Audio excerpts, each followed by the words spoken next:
judiciary authorities. And the police situation in Ashraf, which was supposed to receive our complaints, has officially told us that they would not accept any complaints.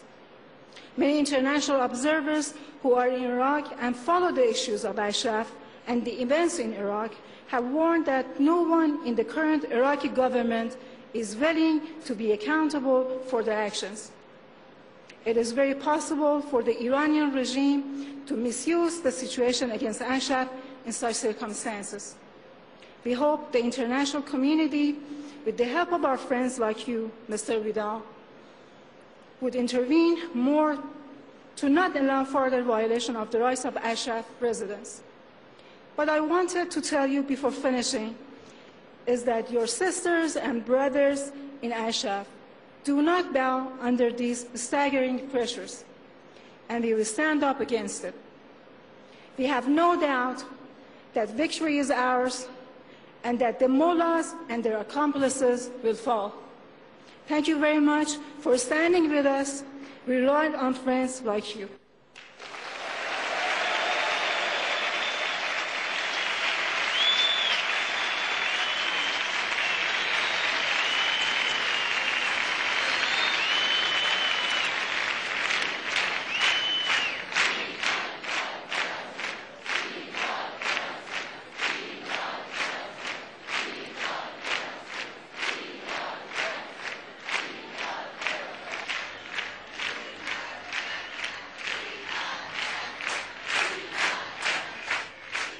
Dear friends of Ashraf,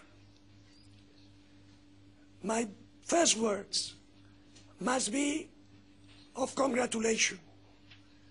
Congratulations for your effort, for your sacrifice, for your resistance. Our bodies are here in Paris now, but my heart, my spirit, of my wife, of my little daughter, are with you.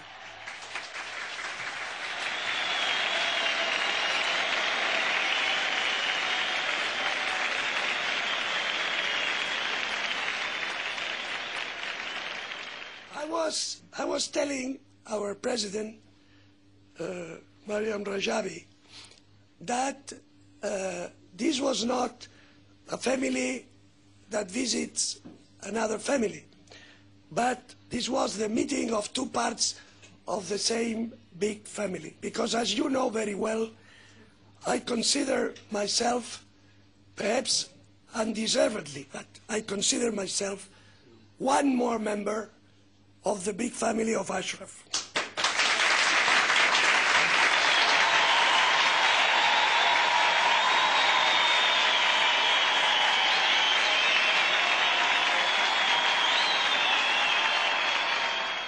I hope you and all the good friends in Ashraf are keeping in good state my bed in Ashraf, because as soon as this siege is finished, the first thing I will do is to come and visit you.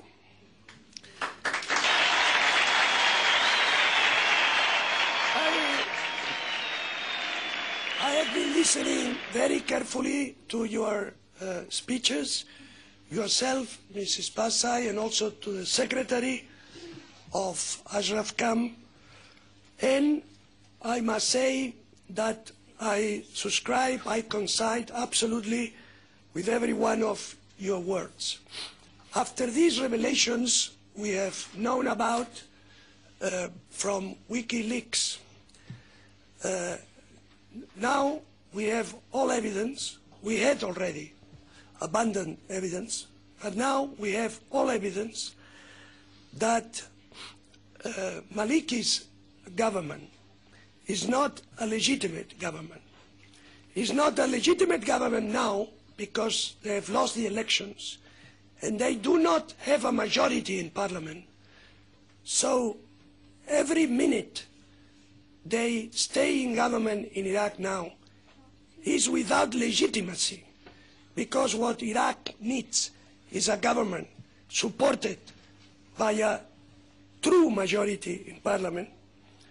We we know that this government is not only illegitimate, but that in the past and also now, their behavior does not correspond to what one should expect from a democratic government. The Iraqi government committed itself to respect the rights of Ashraf residents, to treat Ashraf residents in a humanitarian way, and to be the guarantee of your security. Not only they have not respected this commitment, but they have submitted Ashraf to a terrible siege. They have tortured you and are torturing you psychologically. And even we recently, in last July, we saw how butchers from the Iranian regime assassinated people in Ashraf.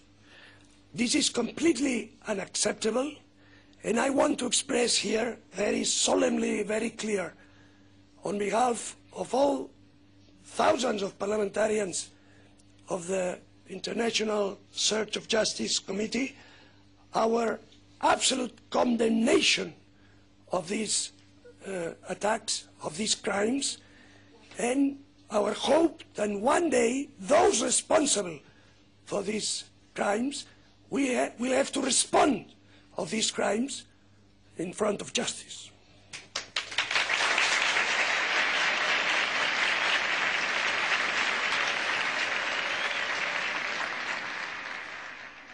And I want to express my hope that very soon the people of Iraq will be ruled by a democratic and legitimate government.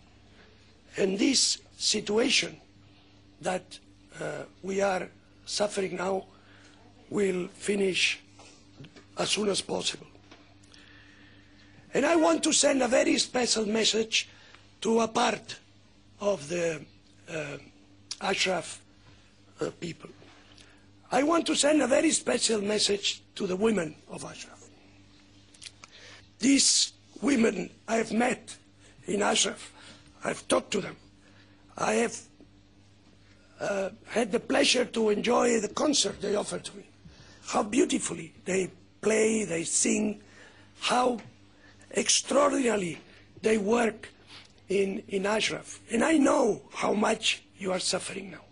I know of the unacceptable treatment you are enduring from the part of the Iraqi forces and the Iranian agents that are now present in Ashraf.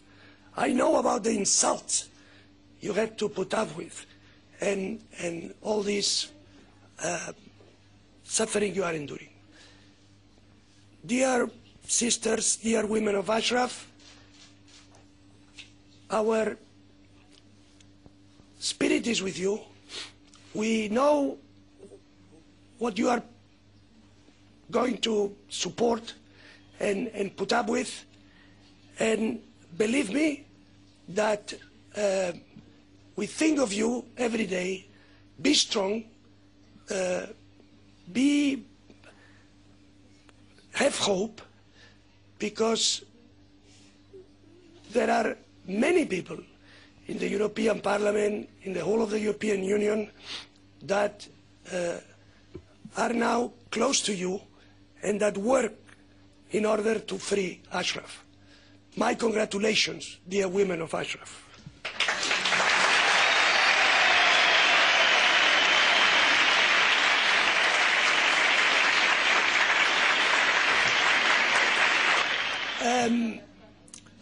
And I also want to make a very special call to the United States authorities and to the Obama administration. The United States committed themselves to protect Ashraf. They interviewed every person in Ashraf